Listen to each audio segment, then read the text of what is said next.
Good evening, everyone. Is the state ready to proceed? Yes, Your Honor. Is the defendant ready to proceed? Yes, Your Honor. Sorry, it took me a little bit longer than anticipated, but there was a lot of information to consider. Let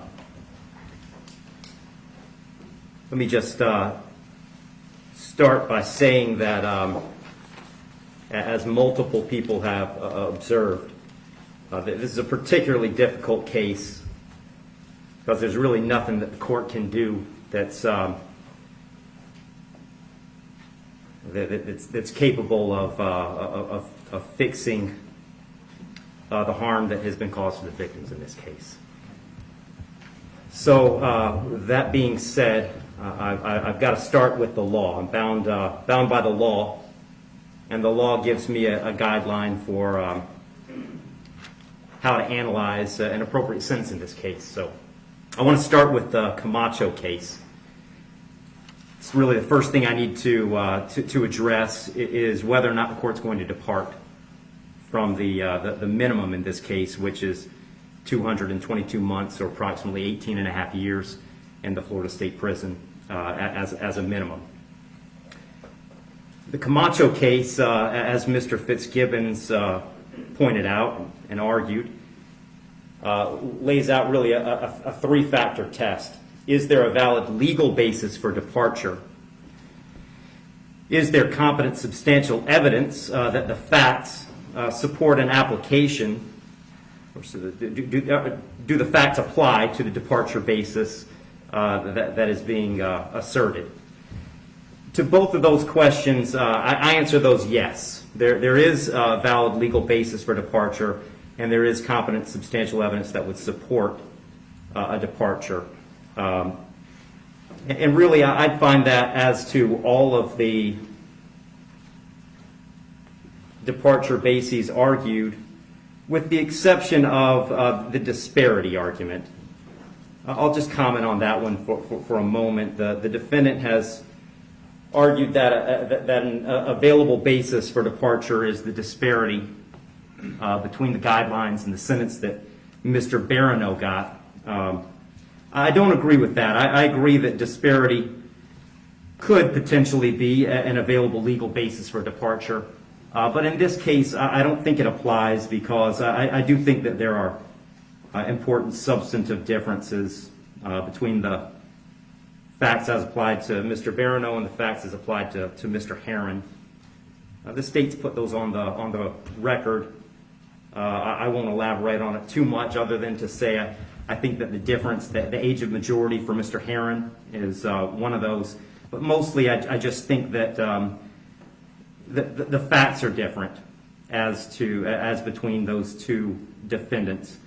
And so I don't believe that the facts in this case support that as a departure basis because I believe that a disparity in sentence between Mr. Barano and Mr. Herron is appropriate in this case. That brings me to the third question of essentially the third factor under the Camacho case is should the trial court depart? And the court in this case is going to decline to depart. So I'm answering that question in the negative. The trial court in this case is not going to depart. And I don't reach that decision lightly. When evaluating an appropriate sentence, I will start with Florida Statute 921.002. It was pointed out several times the primary purpose of the Criminal Punishment Code in Florida is to punish. And I've got to take into account the severity of the primary offense and the circumstances surrounding the primary offense. When I take into account circumstances and severity, a lot of what I'm taking into account really when I sentence is intent and harm. And in this case, there wasn't any evidence, and nor does the court believe that there was any specific intent to do harm, in this case to the victims. But there was intent to drive at an egregious speed, 102 miles an hour, regardless of the consequences and regardless of of who that ended up harming. And then the second part of that, the second component, is the harm caused. And in this case, it's just impossible to have greater harm than the harm that occurred in this case, which was the loss of a mother, loss of a baby, and really the loss of a family as it existed when this occurred. I did consider, I also want to make a record, I did consider sentencing Mr. Heron as a youthful offender, but for the same reasons that I'm discussing, I didn't think sentencing him as a youthful offender was appropriate. I agree that youthful offender was something that the court could have done. I did consider it. I carefully considered it. But the court just found that due to the serious nature of these offenses, the extreme nature of the conduct, and again, the level of harm, that a youthful offender sentence was not appropriate. So given that the court is not departing, the guidelines call for a sentence of essentially 18 and a half years at a minimum and 30 years as a maximum. And the court doesn't find that either the minimum or the maximum is appropriate in this case. I've said it several times, the serious nature of the offense, egregious nature of the conduct, and mostly the harm that's been caused prevent me from putting this as a bottom of the guidelines minimum case. But the departure bases argued by the defendant did provide some reason not to put it at the top of the maximum.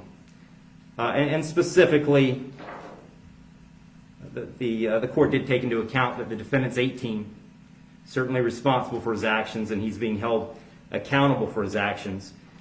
But the age of 18, the court finds, is a mitigating factor and shouldn't put this at a maximum. Also, the complete lack of prior criminal history is something that the court considered as preventing this from being at the top. So having said all that, the court is going really toward the middle between the minimum under the guidelines and the maximum punishment permitted under Florida state law.